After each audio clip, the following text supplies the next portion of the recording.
శ్రీ శ్రీ శ్రీ ఆచార్య ప్రబోధానంద యోగీశ్వర్ల స్వామివారి పాదపద్మకు నమస్కరించుకుంటూ, మా పేరు వి పార్థసారథి, మాది కర్నూలు జిల్లా మిడుతూరు మండలము. శ్రీ భగవాన్ వేమన యోగీశ్వర్ల వారి జన్మదిన సందర్భంగా మాకు ఇచ్చినటువంటి పద్యము 70వ పద్యము. మేడి పండు చూడ మేలిమయుండును, పొట్ట విప్పి చూడ పురుగులుండును, పిరికి వాణి మదిని బింకమీ లాగురా విశ్వదాభిరామ వినురవేమ. ఈ పద్యం యొక్క భావము: అందముగా అలంకరించబడి రంగులు పూయబడ్డ గోరీలు అంటే సమాధులు కంటికి ఎంతో ప్రీతిగా కనిపించును, కానీ వాటి లోపల దుర్గంధపూరితమైన శవం ఉండును. లోపల అనేక విధమైన అస్థికలచే భయంకరంగా కనిపించు గోరి బయటకు ఎంతో అందంగా కనిపించినట్లు కపట సన్యాసుల అంతర్గతం కూడా అట్లే ఉండును.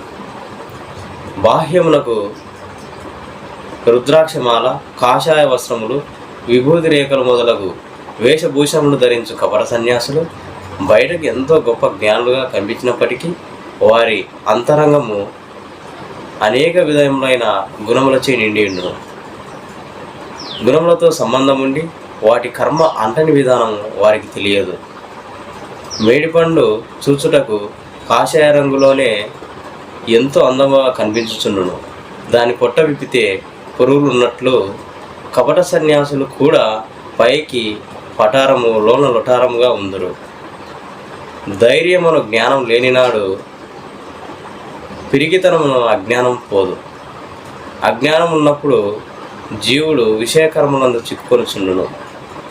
జ్ఞానమున్నవాడు వేషము వేయవలసిన పని లేదు.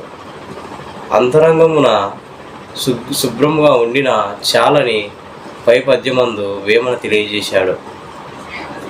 ఈ అవకాశం ఇచ్చినటువంటి శ్రీ శ్రీ శ్రీ ఆచార్య ప్రబోధానంద యోగీశ్వర్ల స్వామివారి పాదపద్మలకు నమస్కరించుకుంటూ, త్రైతవాణి ఛానల్ వీక్షిస్తున్న జ్ఞాన జిజ్ఞాసులందరికీ నా హృదయపూర్వక నమస్కారాలు తెలియజేసుకుంటున్నాను.